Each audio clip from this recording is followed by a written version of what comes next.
what impact does Moby-Dick have on my life? Of course, Moby-Dick is my life. You know, I love the book passionately. In my adaptation, I would say probably like 80% of the text is completely and wholly Melville, but 100% of it has been mixed, matched, mushed over, like this sentence put over here, this sentence put over here.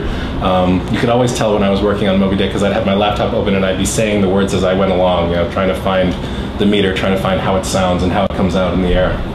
I'm really interested in American culture, and Moby-Dick is so embedded in its own historical time, as well as being sort of for the ages, you might say, that when I'm thinking about pre-Civil War America, which is something I do quite often because I write on America, it comes back in many different ways. It's less about what I remember, and it's more about what it's become.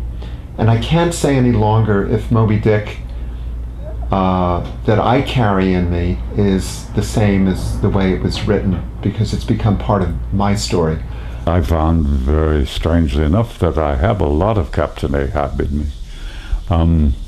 I am a perfectionist. I want what I want when I want it. I'm an alpha male. There are moments in this doing Captain Ahab when I was Captain Ahab. Another thing is that, like, you know, I am the son of immigrants. My father is from Iran. My mother is from Shanghai. This was the first book that I got that wasn't about native-born Americans. You know, up to that point, you know, being a revolutionary town, we read a lot of things like Johnny Tremaine and, like, you know, I mean, all these people who were, you know, sons and daughters of the revolution. And here was a book that was as diverse and varied as I was. The cetology I've always been really interested in because it's the single most maligned chapter. It's the one that everybody hates, and they, you know, they're always like, oh, I read Moby-Dick, but I don't read those cetology chapters. I think the chapters that threw me most were the whaling chapters, the chapters about the technical aspect of whaling. All the sort of prefatory stuff and the side notes about whales and the history of whaling and all that. At the time, I thought it was incredibly tedious. Didn't care for it at all. The first time I read it, I'm sure I skimmed over the cetology chapters, which we still skim over somewhat. If you look at it, it's got everything in it that makes the middle of the book great. It's got a lot of actual fact about whales, and then it's filled with humor. My father had always told me when he read Moby-Dick, he always skipped over the parts about the whale, and I even found that interesting. Like the cetology chapters were all about the physiology of the whale, which apparently are not even that accurate biologically. You know, Moby-Dick is incredibly accurate. Melville was an excellent scholar, an excellent historian. His resources were carefully mined in order to put together a very accurate picture of both what was known about sperm whales at the time, some of the history of the whaling, how whaling was conducted, and so in general it's a very accurate rendition of both the culture of the time, but also what we knew about sperm whales at the time. So my favorite character in Moby-Dick is Stubb. Oh, well, it would be Ahab. Father Maple. Ishmael. I guess the whale. The whale.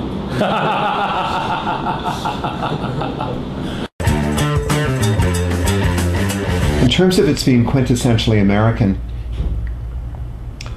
you would never confuse it if you were to sort of just cut out like a tiny piece and present even like 6 or 7 words removed at random from any page of Moby-Dick. If you were to lay it before someone and ask them to identify the century and the nationality of the author, you would never confuse it with a British novel. It has a very distinctive DNA of its own. It would be Western European sensibility that had, prior to Melville's time, produced anything of import.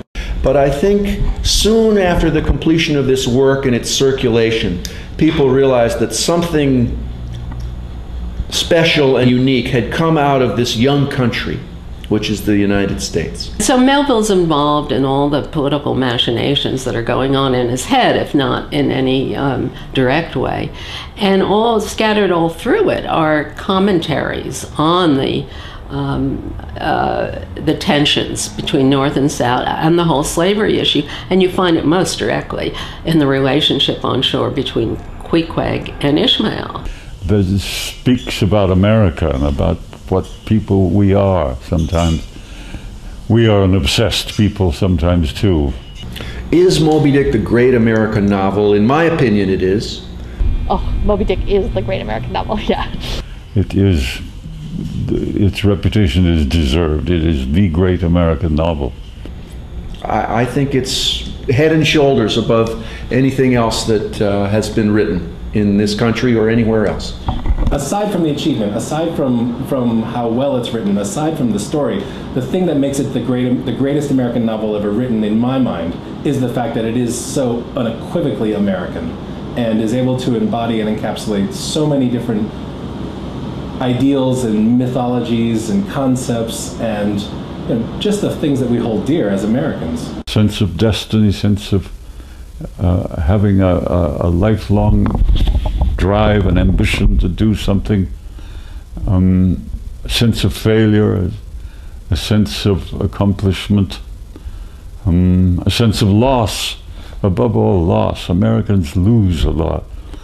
Moby-Dick is like a swinging door that opens into a great space, and some people will feel that, others won't.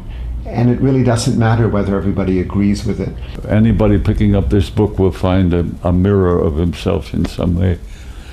Oh, Moby-Dick is the great American novel because it is timeless. Sort of like all the other books are caught in their own time, and there seems to be such a bizarre timelessness to the book.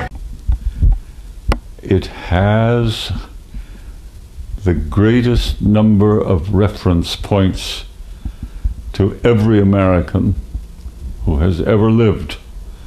And, you know, your heart sort of breaks for the writer in the end. He puts everything of himself into it. And I don't know that he ever did that again.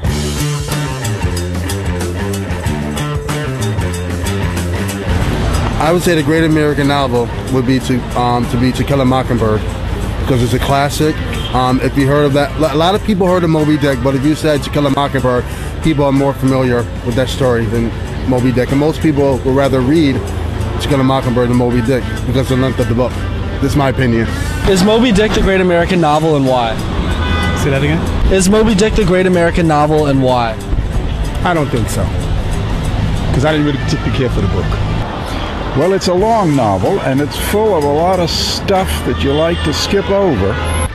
I've never read it, so I've heard it's a great movie. I've heard it's a great novel. Get that thing out of my face. I can't really remember exactly what it's about, but I know it's known as a great American novel, so sorry. Is Moby-Dick the great American novel, and why? Shit. I would guess so, because everybody reads it. Oh gosh, I can't answer. I don't even remember the whole story. I'm gonna say no. Well, I don't feel qualified to answer this question. Actually, I've never read Moby-Dick because it's exciting. It's about catching whales and getting dumped from boats, so it's very exciting. Good question. I can't answer that actually because I've only read about half of it. Have I ever read Moby-Dick? Actually, I've never read him, but I've heard of him a lot. So, yeah, that's about it. Yeah, I guess he is. I don't know why. Have you ever read Moby-Dick? No. No. I don't think so. No, I have never read Moby-Dick. No. No, I have not. Is Moby-Dick the great American novel, and why? Is it the great American novel? Yeah, I guess one can consider that because it's the story about how a little man can accomplish great things. just given the opportunity. Yeah. Call me Ahab, what? Monomaniac, obsessed with success unlike Steve Wozniak. On the hunt for this mammal that once took my leg, with my worn down crew and my man Queequeg. You're never gonna find him. He's a big sperm whale. The ocean is enormous. Shut up, we're setting sail. This scar that you see that runs down my face has scarred my soul and inspired this chase. Mental sickness has got me on the run. Full speed ahead, this is American fun. There is wisdom that is woe, so welcome to my life. It was fine until Moby scarred me like a knife. Towards thee I sail, that unconquering whale, to stab my spear into your white tail. The first one to spot him gets his gold doubloon. Now excuse me while I go be melancholy in my room. Bad trip, thanks to Moby-Dick. Peg leg, stern whale, jawbone, what? Whale crash, so fast. Oh no, the ship's got a hole, plug it up, plug it up. We're never gonna find this white whale, are we, Captain? Hey Ishmael, can I call you annoying? Grown up beluga in the deep blue sea, swim so fast and swim so free. With the heaven above, Moby-Dick stressing me, and this greasy drenched crew below. Call it idiotic pride, or call me Oedipus, my main tragic flaw. But what about us? It's your battle too, crew, man versus beast. At least have respect as we sail south and east, and north and west. Look, I'm doing my best. While the rain keeps pouring, we're exhausted and stressed. Pimp went insane when he almost drowned. So profound when he shrieks like a little sailor clown. Random ships we met warned us of our doom. They said our boat would be our tomb. Near the Mariana Trench, deep in Oceanic, we spotted Moby-Dick so white and Titanic. Bad trip, thanks to Moby-Dick. Peg leg, stern whale, jawbone, what? Whale crash, so fast. Oh no, the ship's got a hole, plug it up, plug it up. Bad trip, thanks to Moby-Dick. Peg leg, stern whale, jawbone, what? Whale crash, so fast.